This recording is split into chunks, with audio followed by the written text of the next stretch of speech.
Welcome back to Top Bins, the show bringing you all the action yet in Serie A Premier League, although we've had some dramatic movement in that in both leagues this past weekend. Before we get into that, I got to introduce my co-host, Dom. Dom, how are you doing tonight? Good, man. How are you? I've been worse. I've been better. Yeah, that's Somewhere actually in a good between. way. It's a good way to put it for me as well. I agree.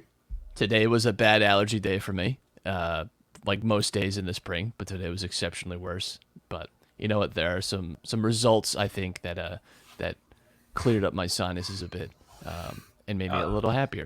dude, Before we get into the allergy stuff has been crazy for me, man. I can yeah, never watching sneeze watching the once. pollen like blow off of the trees as you're just standing there like waiting to get assaulted is one of the worst feelings. It's never one sneeze. It's seven. See, I almost wish that I was just a sneezer. I get like head congestion and fogginess and like just like pressure in my face hmm and I get like headaches. I wish that my nose just ran. Like that'd be great. I would actually I would switch symptoms if I could. I get the dryness, so Yeah, dryness sucks. it always hurts. My nose hurts. Yeah. So God bless you if you don't have allergies. If the earth isn't conspiring to kill you for a month and a half every year, because this is one of the many reasons why spring weather absolutely sucks. Um, before we get into the main show, got to thank our sponsors today, because this episode of Top Bins is brought to you by Beano Board. Beano is the next big tabletop game for your man cave slash she shed. Think paper football meets foosball, and you've got Beano. Beano Board is a game and lifestyle brand based in Phoenix, Arizona. Beano's goal is to provide the highest quality boards and a true brand experience. Every part of their boards have been tested time and time again for the best possible playability, so that every flicker's experience is a positive one.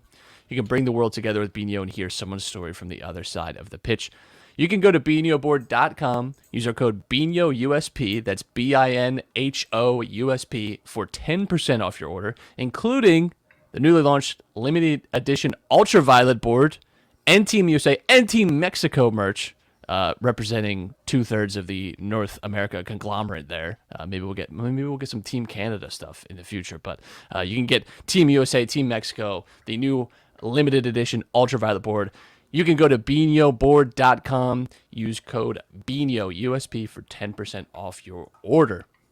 Dom, we're going to start with what I think is going to be your least favorite part of the show. That's why I put it in the beginning. Coppa Italia final last week. Inter 4, Juventus 2. Inter get their second trophy of the season, beating Juventus both times to capture it. This was certainly a dramatic game. Inter go 1-0 up very early on. One of the best goals that I've seen, certainly in like a cup final by Barella. Just absolutely takes a beautiful shot from outside the box, loops into the far corner. Juventus turned it around very quickly, though, and Inter, though, came back in extra time to win it, thanks to one Ivan Perisic. If Inter was not thinking of re-signing him, I think that game certainly pushes them towards a certain direction in wanting him back next year. But it's a great win for Inter. I thought Inzaghi played this very well. I think they were very deserving. I felt that they were going to win this game going into it. They've been the better team than Juventus all season.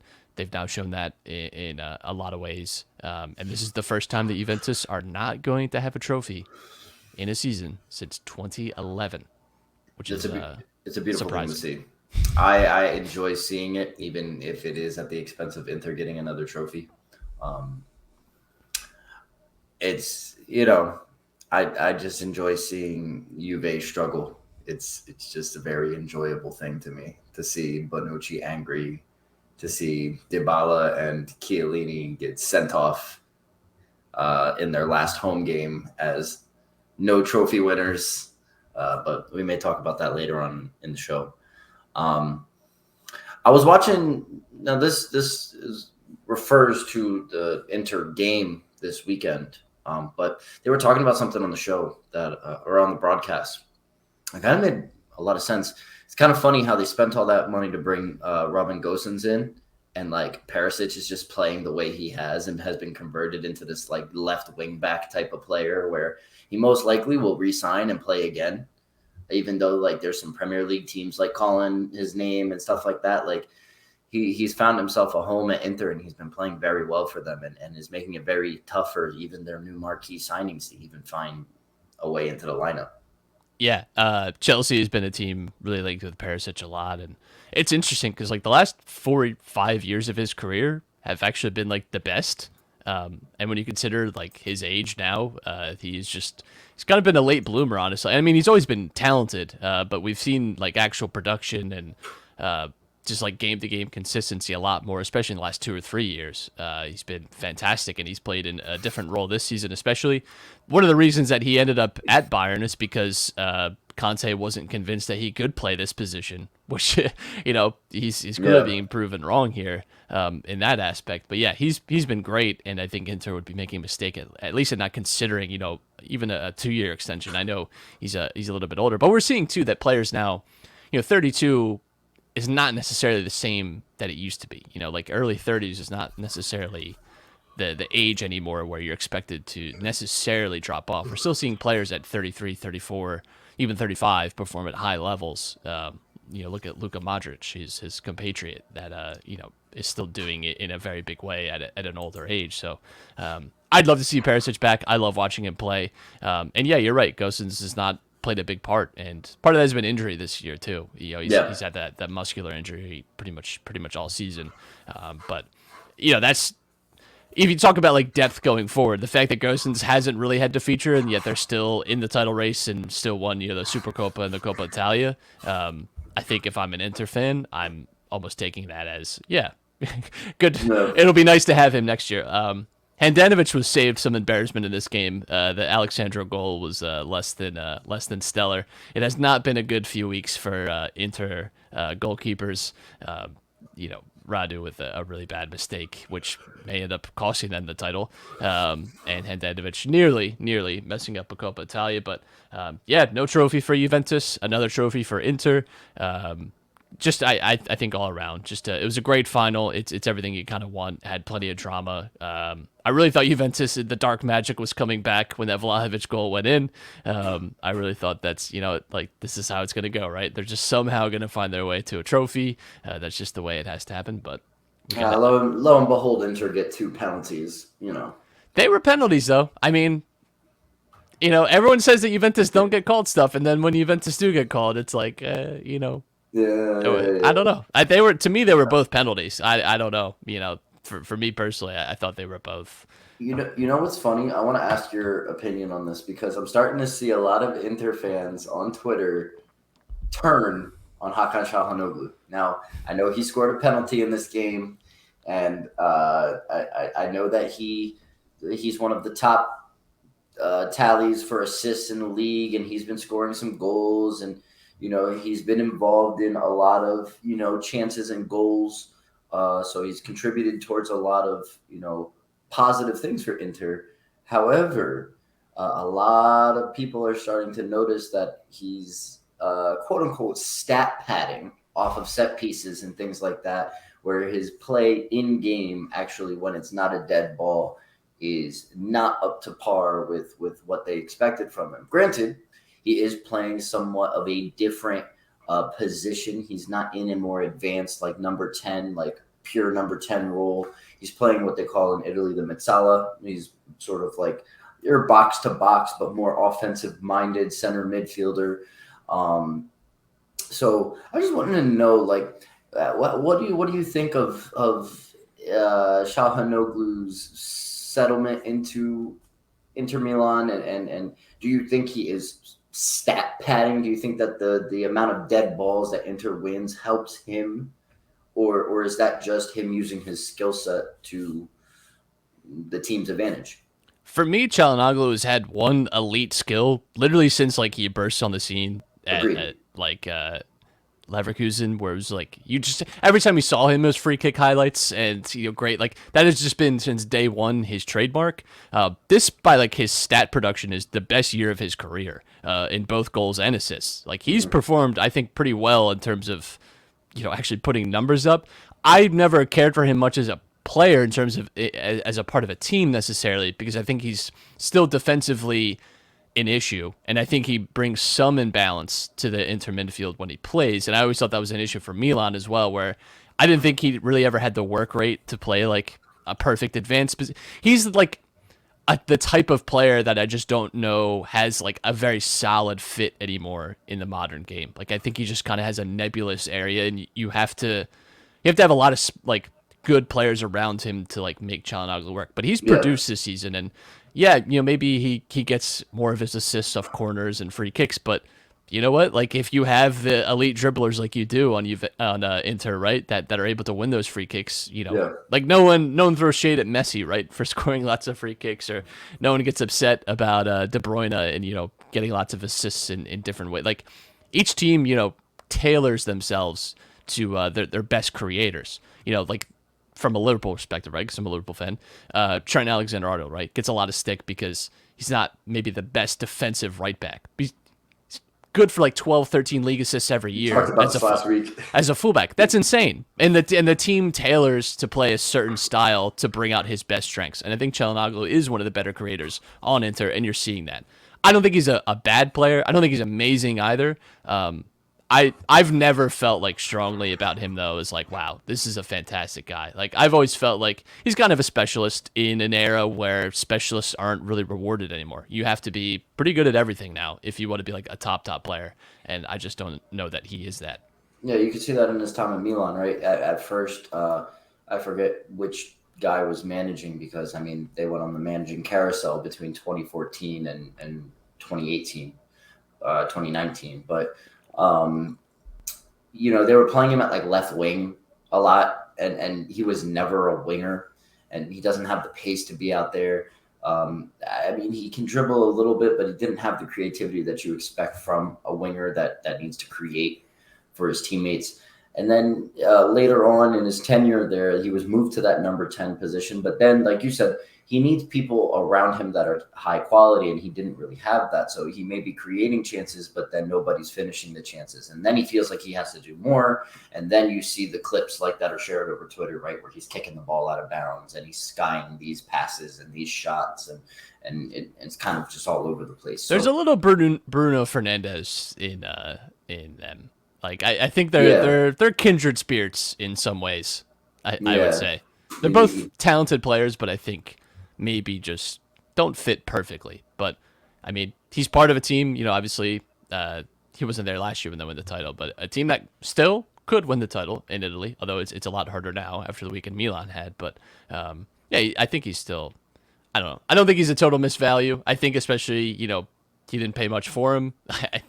When you consider the circumstances of Inter's summer, not a bad signing at all, and has had some decisive moments so far, including his performance in the Coppa Italia final. So, congrats to Inter for winning it. Another trophy for them. They'll be hoping, of course, that they're able to get a domestic treble, but we'll get to that later. Let's get to the FA Cup final.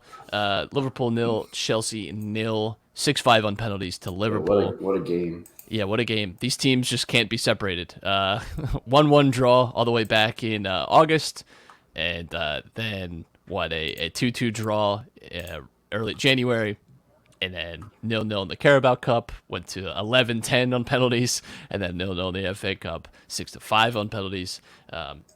These two teams were so evenly matched. We saw it time and time again this year. I expected much of the same for this final, and that's pretty much what we got. Very similar to the Carabao Cup final. I think you could almost copy and paste a lot of the reactions and analysis from that game and just bring it into this one. Both teams, I think it really could have been 2-2, 3-3. They had plenty of chances. I felt that Pulisic and Diaz both could have had a brace each. They were certainly the two players with the most active shot creation, and the biggest moments of the game, I think, fell to them. I think the biggest thing, though, coming out of this, besides obviously the trophy win for Liverpool, but Mo Salah and Virgil van Dijk come out of this game injured. They're not going to play at Southampton tomorrow. Not ideal. Klopp has said, though, that they're going to be fine for the Champions League final, but when you consider that the league is technically still up for grabs, you'd like to have everyone healthy and available, but it just, given this time of year, the schedule that Liverpool have had the last like 2.5 months, where they've played, every 3-4 days, you're bound to just pick up some small injuries like this and have to rest guys even when you prefer to have them. But it could be an altering kind of course. If things don't go the way we should, and you don't have Salah and Van Dijk for those moments. I do think it's a little more serious. Like what you can see and visualize in front of you is a lot more important, right? The Champions League final is there, right? And that is a trophy that is kind of just waiting. The league isn't completely guaranteed, right? They would have to still win their games, and then it's all dependent on City dropping points, right? So it's like, does it suck that you don't have them for the league games? Yes, obviously. But I do think that it's a little more important to have those guys healthy and ready to go for the Champions League final, because that's arguably the biggest trophy to win in a season, right? The most coveted trophy that every team wants in Europe. So to hear that that they'll be there for the Champions League final is good. It sucks, but it's not the end of the world that they're not there for the league. Yeah, that's a big thing. It's not as drastic as it could be. And Fabinho picked up an injury right before the FA Cup final, wasn't able to play, but he's apparently going to be healthy for the Champions League final as well. So all good news, it seems, at least in terms of those injuries. I thought Liverpool were great at the start of this game, but they drifted a little bit. Here's what worries me, going up against Madrid, is that Liverpool a few times this year, out of the really like either ends of the break, usually like the last 5-10 minutes of the half and then the 5-10 minutes coming out of the half, Liverpool have frequently found themselves in a bit of trouble. And this Madrid team that you're going to be facing in a week and a half has had a habit of exploiting, those moments of weakness. So that would be something I'd be a little worried about. But other than that, I thought Liverpool were really good in this. Chelsea were really good in this. Again, it just sucks that it goes down to penalties because in a way it sort of becomes just a coin toss. But Chelsea, this is 5 straight final losses at Wembley. 3 straight years they've been in the FA Cup final and they've lost now. They even went with the yellow kits to try and switch some of the blue curse that they may have been facing. The only final that they've won though in the last few years has been the Champions League final. So I mean, if you're gonna show up for one and get the win, at least you won the biggest of them all. But it is interesting, the sliding doors. If Chelsea had been able to win even just 1 or 2 of those, their trophy cabinet is really expanded. Whereas, it just sucks to make it all the way to the final and lose it. And it's interesting, right? Because they're obviously going into a transition now, new owners. The Abramovich era is seemingly coming to a close, and that has always been backed up by his money and the willingness to spend. It seems like this new ownership group is going to be doing that, but this felt like a good opportunity to transition into that new era with a trophy. And instead, I think there's just going to be a lot of speculation and questions about Lukaku and Tuchel and the squad in general and the future of Chelsea as a club. I would say, that's really what you're going to be hearing about now. Yeah. It seemed to me like the only 2 players from Chelsea that were really creating chances and being very, threatening to score goals were Marcos Alonso, who hit the post, and then Christian Pulisic was creating a lot off the bench for Chelsea. He started, right? Pulisic started, but he was taken off. But like it seemed for most of the game that Liverpool seemed to be taking more shots, seemed to be, having more of the ball. They slightly edged Chelsea out with possession. It seemed like they were getting the more clear-cut chances. And then in the second half, Chelsea kind of turned it up a little bit. But, it's one of those games. It just goes back and forth and ends up having to go to pens. So, your classic cup final goes to pens. And Mendy in another penalty experience, which he doesn't come out on the top end this time. My chat is saying pace and pounce, or in this game, lace and lount. Yeah, so he's lost 6 straight Wembley finals. Actually, he had the Derby County one, then a few with Chelsea. He lost the Euro 2020 final. Like, Wembley's not a great place for Mason Mount, and I don't know that it's going to get any better when you have your penalty saved by Allison, who's not the best penalty keeper I've ever seen. He's great at so many other things. not amazing at saving penalties, so that's tough. Yeah, no Kepa in this one. Thomas Tuchel did not big brain it and sub Kepa in for the penalty shootout. I still don't like that they do that. Like, he learned his lesson. He learned his yeah, lesson. right? Because he didn't save a single one and then missed the one. So it's just, I think it's, anytime it goes to penalties, it's unlucky. Listen, Liverpool though, domestic cup double, that's fantastic. Klopp has now won every trophy that you can win.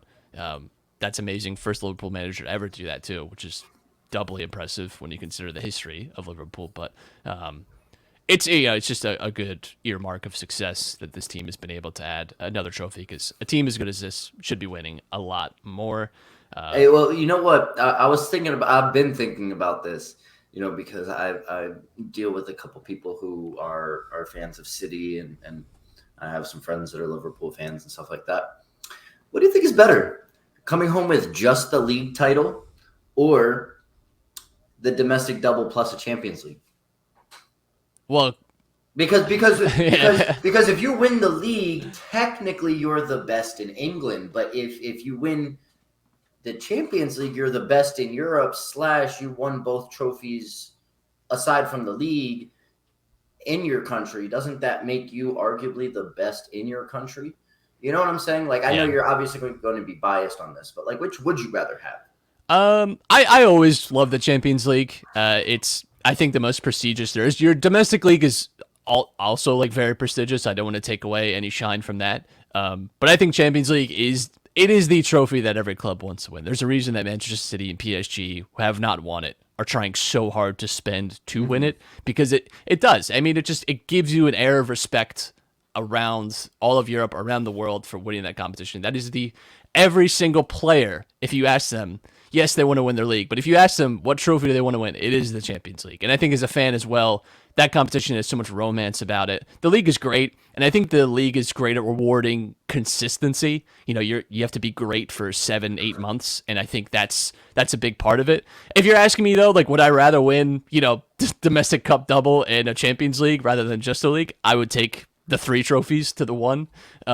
But I mean, Liverpool, I think winning the league is a little different, because obviously the last 30 years there's only been 1 trophy for the league, right? Like, we've won so many other things. We won the Champions League twice in that period, and have been in the final, I don't know, this is like 6 or 7 times. Like, Liverpool's had so much success outside of the league that I wish that we were winning more of them. But I was looking up the numbers, actually. So, like, it's very likely that City and Liverpool are going to both finish above 90 points this season. Mm-hmm.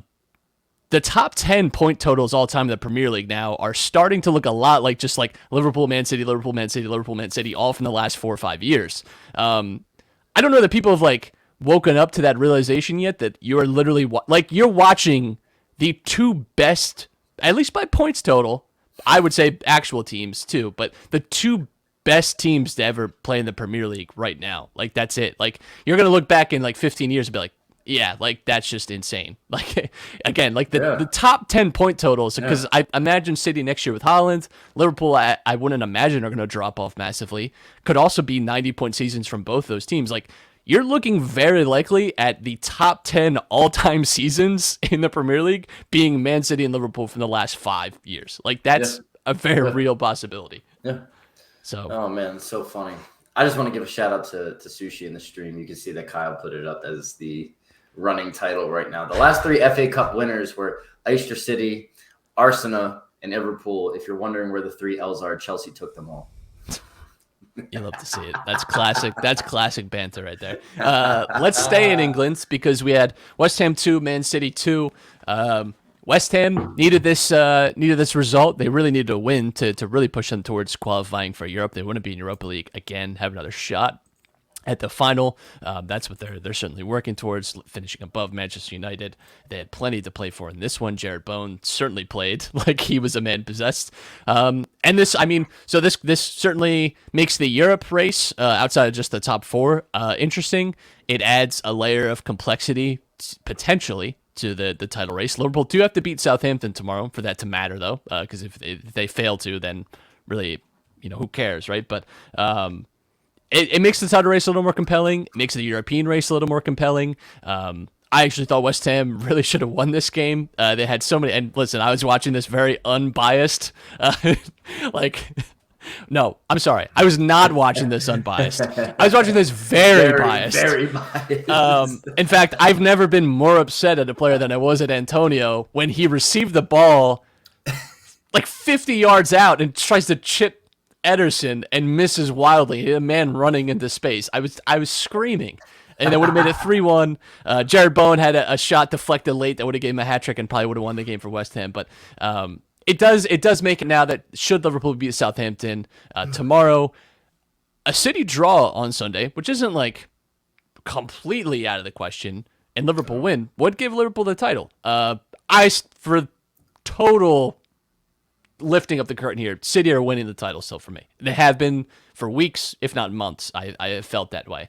But at least, like, I think it gives people the air of like, hey, you know what? Like, anything could happen still. You know, like it at least gives you that option. But I've seen this picture before, going into the final day, hoping that City can just, you know, get a bad result against a team. I remember the Brighton game. I remember the Glenn Murray goal, thinking that this was actually going to happen, and then it was like 4-1 in the end, and that was it. The title was gone. But City, the scariest I've ever seen them were the first 5 minutes of the second half. I don't know what Pep said to them. I don't know what he slipped in their water, but they were a completely different team for those first 5 minutes. David Moyes thought the same. He said it was terrifying. And I have to agree. That's such a David Moyes quote. It's terrifying.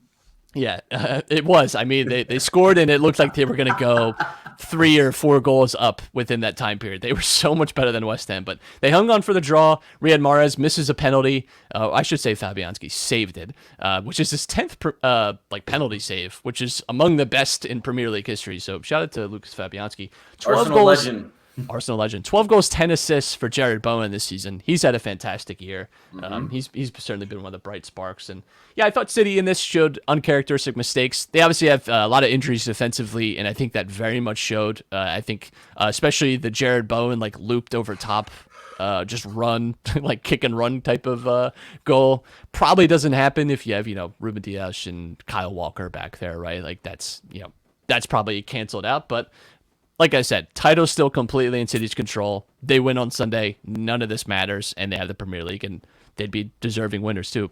Pep is saying that he thinks it's amazing, actually, that the best team will just win on Sunday, and that's it. Whoever wins, it's fair now. We have different ideas of what fairness is, but I laughed when I saw that. We'll leave that for another time. They do have Villa, though. Aston Villa, obviously, I mean, no one's going to shut up about it, but it's Steven Gerrard, obviously, coaching Aston Villa now. Philip Coutinho's there. No one is going to stop talking about how he can deliver a title to Liverpool finally. It's not going to happen, folks. But it is a Jack Grealish revenge game, which yes, I kind of like blacked out of my memory almost. But no one's built up that storyline just yet that he could win a title against his old club. I think they will. I think City will take care of Aston Villa, and I actually don't think it'll be very close. I think it's gonna be a dog wash. Yeah, that's my take. One of my students asked me today. They were like, "Yo, Mr. P, do you what do you think? What do you think's gonna happen with the Premier League title? You think City's gonna lose it?" And I was like, "No." And remind you, this kid's an Everton fan. And he was like, "What do you mean, dude? They play Aston Villa." Aston Villa. And I'm like, yeah, Aston Villa. Come on. You're really, as an Everton fan, you're saying that Liverpool's going to win the title. You want Liverpool to win over City? He's like, yeah. I was like, hey, I love that right. kid. That kid's great. Okay. Well, speaking of Everton, relegation, all the like, we had plenty of movement in the relegation battle this weekend. Everton lost 3-2 to Brentford at home. 2 red cards in this one, which is not great, of course, because that means suspensions. Everton, it felt like, it felt like at a point in this game they were going to win, and that those 3 points really would have pretty much guaranteed them safety. Yet they go into the final weekend now, kind of unclear and unsettled. Leeds rescued a very late point, which could definitely keep them up. It's not inconceivable that is the goal that keeps them in the Premier League. So they have some hope still. Burnley fall to Spurs, and they occupy the relegation spot now, although they still have 2 games to play. They have Villa before the final weekend. So it's all still to play for in the relegation fight. Everton seemed the least likely to go down, just considering the circumstances. But we do have top four news, of course, because Arsenal lost today to Newcastle. Final day is Arsenal-Everton. Both those teams plenty to play for. Both of them have to win, really. They can't, because the alternative to them losing is, Arsenal missing out on top four and not being able to take advantage of Spurs dropping points, or Everton getting relegated because they weren't able to take advantage, right? So both teams now, with plenty to play for there. Spurs beating Burnley over the weekend moves them into the fourth spot, are very friendly, very holistic, very nice bet that we made about who would finish higher. It's changed quite a bit. It has been one of those... It goes back and forth so much. Those old-timey movies where they would travel across the world? They would show the airplane like going up and down like a weird bar graph, traveling the world. That has been Arsenal Spurs all season. Has just been up, down, all types of craziness. But it's all in Spurs' hands now. They win. Really, they can draw, and it's fine as well, given the goal difference gap. And they play Norwich, which, there's no way, right, that Spurs just completely collapse the final day of the season. That wouldn't happen, would it? It would be poetic and very Spursy to do. Speaking of the relegation battle, did you see that video from the Leeds game of the woman who gets the ball out of bounds that when they were playing Chelsea, and she's holding it, showing it off, and she got it, and Marcos Alonso is just waiting there, but he's not making an effort to go get the ball because Chelsea's up, and she's just wasting time for them. She really misunderstood the assignment. He's just smiling at her laughing. Well, she saw the Everton clip when they played Chelsea where the guy stuck it underneath his shirt and everyone pretended like they didn't know where it went. She saw that clip and thought that was her moment. But the key is, you're right, Dom, you have to be winning for that to actually matter. I'm not going to make the very obvious. I'm not going to make the very obvious and grim Marcos Alonso joke. We're gonna leave that to the. We're gonna leave that to the side. Someone of lower character listening to this can make that joke to themselves. I'm not going to do it though.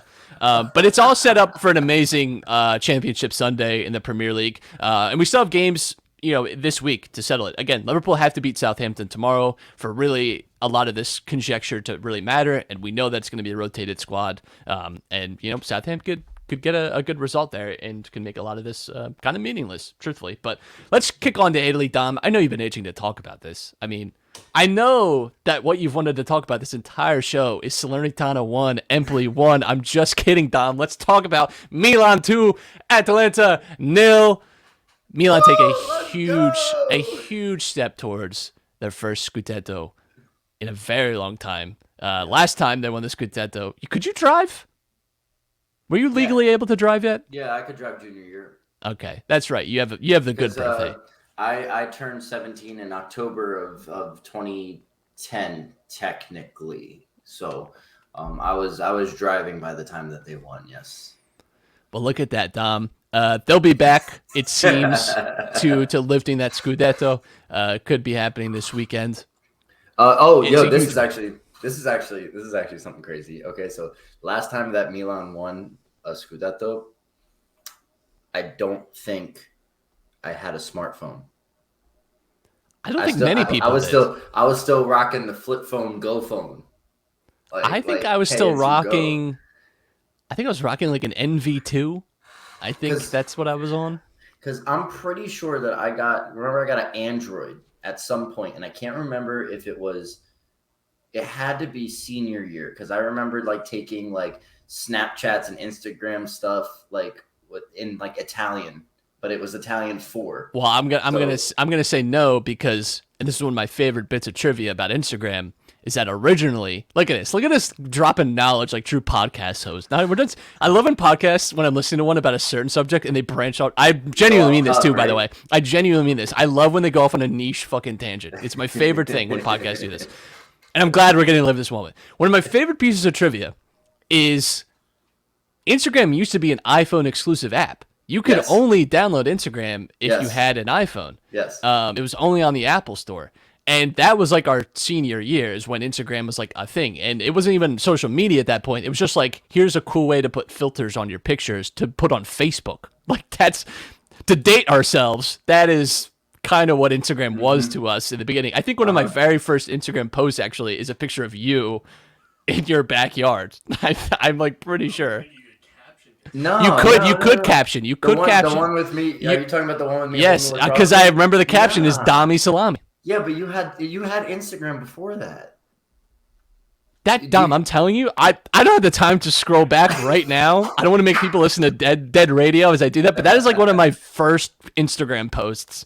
Is you with a lacrosse stick with the caption Dami Salami. But do you remember what my first one was? October 6th, 2010. Instagram launched October 26th, 2010.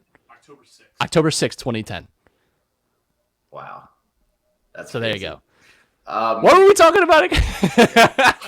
Milan being as old. Milan's last title being as old as Instagram. That's what we're talking about.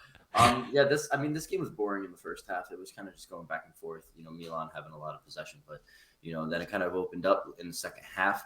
Junior Macias was brought on, Ante Rebic was brought on, and things kind of opened up big time for Milan. I kind of liked what they did there. I'm liking Krunic as that number 10. Obviously, he's not like the most creative when it comes to putting those key passes in through to the strikers or wingers, or being real creative with the dribbling. But what he offers in the press and just working hard to win the ball back, and then playing it to Tonali, who has been playing a bit more advanced of a role as his kind of defensive midfielder, and out to the wings and then let them create. I've really been liking that. So Giroud was brought off and Rebic was brought in as striker, which he doesn't play the best center forward, but it gave somebody that was a little more had a little bit more pace and a better work rate.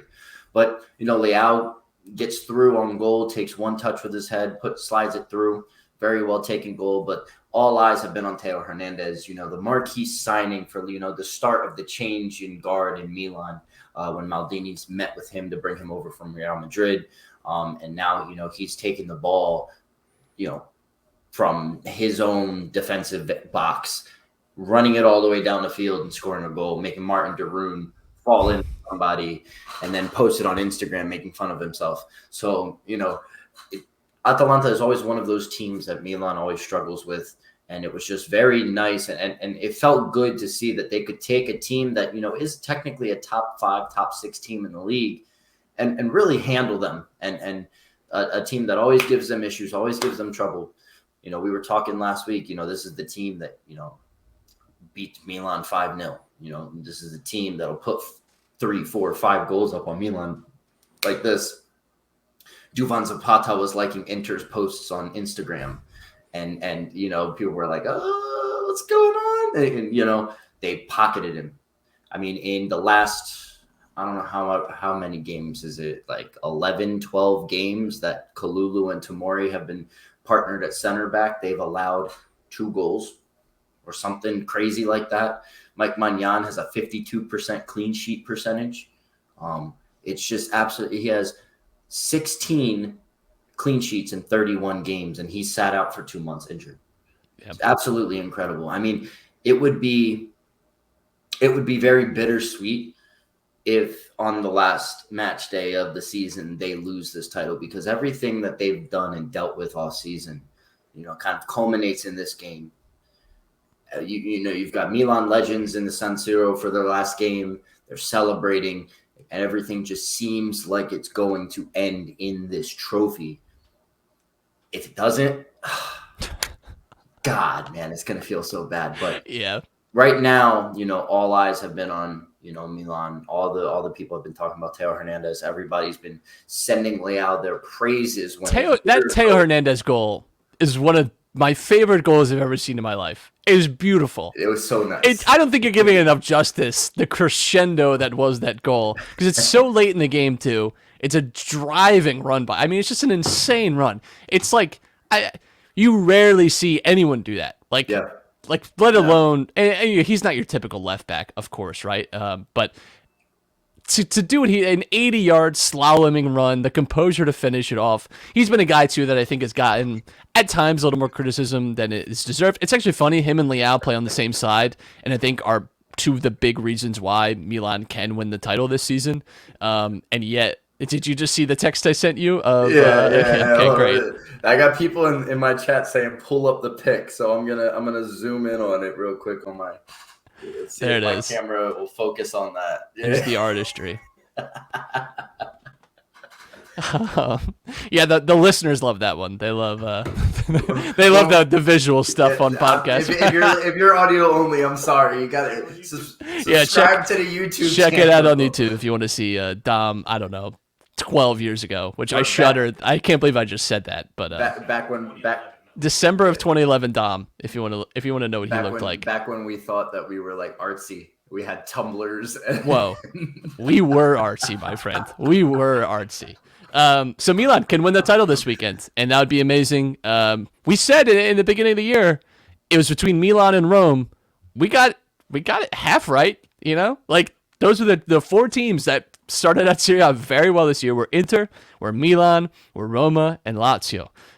And all those teams are going to finish pretty well. We're crediting Napoli right there for how well they started the season as well. I was looking back through our show notes, and I remember seeing it's coming. I echoed the it's coming to Rome / Milan stuff again. But yeah, Napoli we can't forget too. We're leading the title race for a while this season, but unfortunately fell off when they needed to. Speaking of falling off, Giorgio Chiellini, Dom, played his last game in front of the Juventus home crowd today. Got subbed off in the 17th minute. I kind of fucking hated that. It's weird, right? I kind of thought that was so I mean, I don't know. Maybe he's like injured and can't really play the whole time. I'm personally a fan of play to like the 70th or 80th minute in your last one and get subbed off, and that there's a finality to it. It feels like everyone took a moment very early in the game to be like, all right, let's and listen, Chiellini is certainly a player worthy of like being praised. Like he's not one of these guys that's getting this ovation for no reason. Like 17 years with the team, has won it all. Like he's an amazing player. Like it's totally deserving. I one of the best defenders I've seen in my life. One of the best players, like consistency, all of it. Just great player.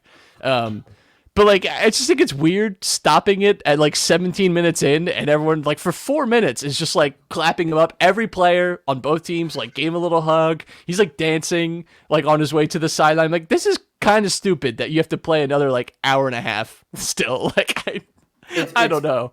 You can see how his career has been coming to an end, and it's been coming to an end because like every time you see him in like the captains like meet up before a game or like at the coin toss for an extra time in the tournament, like especially the Euros, you see just how happy he is. Like, he was just elated just to play again and be there. Or when he's screaming at people during the coin toss to scare them. like he was just like taking the piss every game, just going out and having fun. But yeah, it's kind of weird that they did that. I agree with you. Like they should have been like the 60th, 70th minute, something like just. I understand the 17, just so everyone's aware, I understand the 17 is because he's been there for 17 years. I just think that's stupid. I think just do it like everyone else does and either give him like the final 20 minutes of the game, like he comes on at that point and gets a big ovation coming on, or you give him like an hour, he gets pulled off, everyone gets seen, like, and the game may already be settled and it feels like kind of just a victory cigar.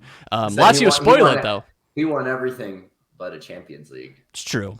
That's very true. But maybe he'll end up somewhere and he wins the Champions League next year. You don't know, right? That could happen. He's going to the USA. It certainly he seems like Inter Miami bait. Very, very much so. The Miami or Los Angeles Suns is LA has not really been like Galaxy maybe. Galaxy might be interested in that. The LAFC is not really the team for that. They're like, we're actually not doing we're not doing the retirement tours. Galaxy here. has been doing that all day. I mean, Ebert can't even be considered a retirement tour because he went there and came back. It's certain. I gotta say, one of the most wrong I've ever been in my life is when Ebert went to MLS. I was like, his career's over. Like, there's no, and he did great in MLS. It was also the last home game for Paulo Dybala.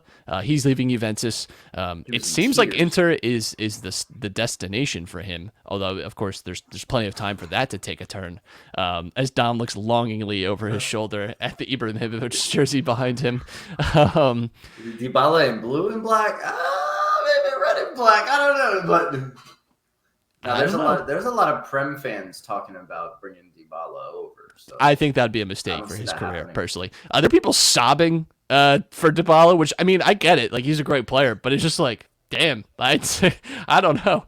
Dybala's been one of my favorite players in Serie A, though, over the last 5-6 years, and fantastic player when he's on his day. And I'm looking forward to seeing where he goes next. It's a big transition, though, for Juventus. We talked about this a little bit with Chelsea and their transition, mostly from ownership group, right? But for Juventus, you're seeing, Bonucci has not played as big of a role, right? And I think there's obviously been turnover in the attack. You have Vlahovic coming in now, and you're not going to have Dybala anymore. Chiesa should be back healthy next season. That feels sort of like a turning of the page, bringing those two in. I think it's going to be a little different, right? Seeing some of these, unfamiliar faces or less than familiar faces at Juventus, and seeing how they kind of shape themselves this summer. It's a big summer for them. Can't be understated. Well, to speak about familiar faces and Juventus in the summer, it seems like talks are starting to heat up between Juventus and Paul Pogba. Listen. The big rumor mill. I think they've finally got it. I think they've finally got their midfield right with Zakaria and Rabiot. Rabiot's been great the last 2 months, and if they can get this Adrien Rabiot for like the next 2 years, like that's great. He has played like the player that you've kind of wanted him to be for the last 3 or 4 years. I actually think that midfield's okay. I think what they need is width. They need better fullbacks, like a million times over. I mean, that they cannot.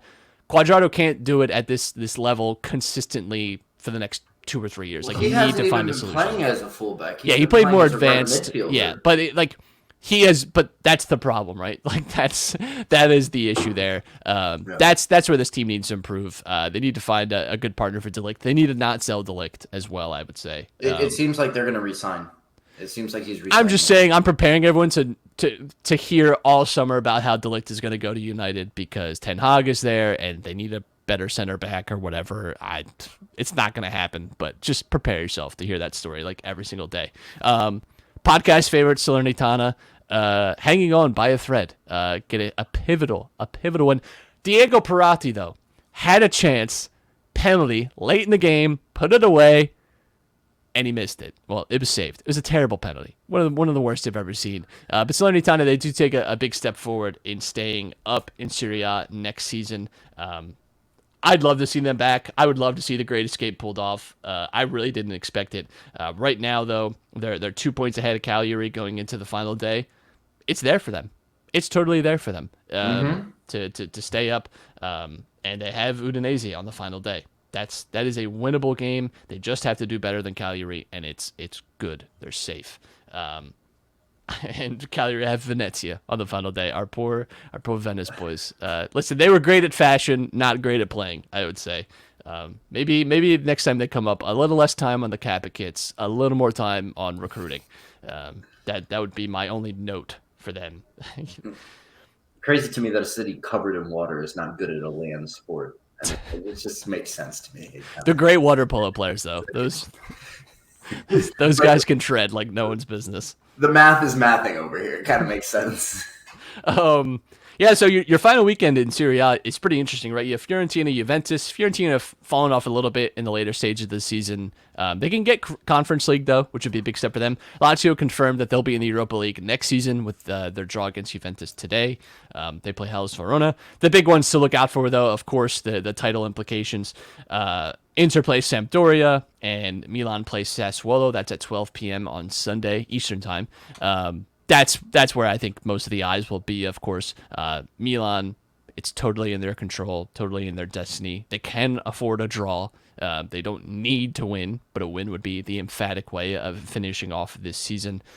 I would like to see that personally. I would like to see them go out with a win.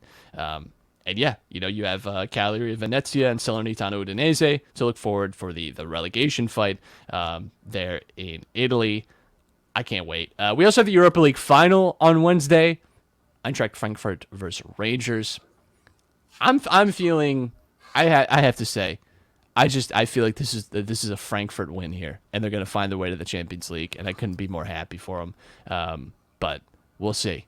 I know that Jens Petter Haug is your boy.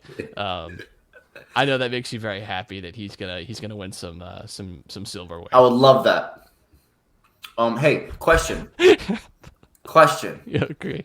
Liga Serie A on Twitter just tweeted Giorgione Chiellini in uno parola. So how would you describe Chiellini in one word?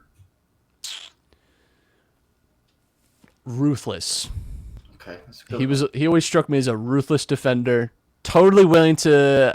He like bridges the gap for me personally between like the older kind of guard of Italian, like Catenaccio, right, where it's like real dirty defensive by any means. You know, you're gonna win a title just by conceding like 21 goals, right? Like, and he was a part of Juventus team that did that, right? They only conceded like 20 in a You season. saw it in the Euros.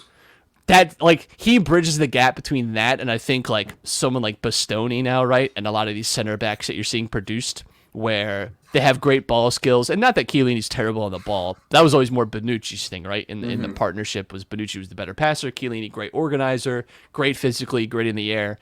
But to me, he was always just ruthless. Like he was. I just think people have forgotten a little bit. Like he was as locked down as it got at the center back position, and I mean, he had like him, Bonucci, Barzagli. That is a deadly back three that I really it ran Serie A for 4 or 5 years straight. No one could even really touch them. It wasn't really even competitive for a lot of those years, and they were just great. So ruthless would be my word. What's your word? I'm taking this from the Calcio guys because they posted it. It's technically not one word, but fasciatura di testa. Head bandage. That's so true. He did always find a way of having a head bandage on, didn't he? And then Sushi said, all in one word, no spaces, worse than PK. Worse than PK. I'll get one word for Bonucci. Because Bonucci is like also kind of his moon is waning, you know? Do you want me to be? You want to know mine? Go ahead. Sideline. Because that's all he's been doing. I'm so sick of watching Juventus games. You know why? Because it cuts to Bonucci screaming from the sideline with the little warm-up kit on. Like screaming all the time, like doing all this like stuff. It's like, Jesus Christ, this guy loves the attention. He loves the attention. And it's stupid. Yeah. Hate that. It's funny how different him and Chiellini are. I hate Bonucci with a passion. Not because he fits my word. That's not one word, Dom, but racismo, but not only just that, but the fact that he signed with Milan, scored a header against Juventus, celebrated, and then the very next season went back to Juventus just to win another title. Like, I don't get it. I really just don't get it. He did give us It's Coming to Rome though. And you know what? I respect him for that. Final day in England. Some games to just be mindful of. Really, all of them, honestly, have some implication. There's really not too many games that don't have something involved with either the title or relegation or top four. Arsenal-Everton, again, Arsenal could potentially still find themselves in the top four should Spurs fail to beat Norwich. They have to lose to Norwich, really, for Arsenal to have a chance. Everton really could use at least a draw in that game to make them safe. Brentford against Leeds. Leeds need a positive result to help them stay up. Really, they just need to better Burnley's result to stay up in the Premier League. West Ham still fighting to get in Europa a league spot. They play Brighton. Burnley play Newcastle. Burnley certainly need a win to help them stay in the league. Crystal Palace, Manchester United doesn't really have too many implications, although United are trying to not be in the Europa Conference League next year. That would not be ideal. The two big ones, of course, Liverpool versus Wolves and Man City versus Aston Villa. That is your title games right there. Liverpool really need a negative result in the City Villa game for them to have a shot at the title. But still, you still have Liverpool, Southampton this week, Everton, Crystal Palace, Chelsea, Leicester, Aston Villa, Burnley before we can get the Championship Sunday. But I don't know. I think it's still City's title to win. Anything can happen, though. And listen, if you had asked me 2 days ago, I would have said there's absolutely zero chance. There's at least the slimmest chance now that something crazy could happen on Sunday. Still feels like very much City's title to lose. I'm not going to get my hopes up. I'm just bracing myself for probable disappointment on Sunday, but I'm still looking forward to it because we have the Champions League. in 2 weeks to look forward to. So we got that. We have that, Dom. Dom, anything you want to say, get off your chest before we get out of here? Shout out to our sponsor, Bino Board. Also, use code BINO USP for 10% off your order. Also, follow me on Twitch, twitch.tv/HairyApe. The pack luck has been in recently. I did it off stream, but I packed a 3.3 million coin card. So pack luck's been in, boys. So make sure you come in, check the stream out, and we're going to have some fun. This man got a Jude Bellingham NFT, and he's never been happier. Dude, if you translate if you go to coin buying websites and you take the amount of coins that card is worth and turn it into actual USD, that card is worth fucking $400.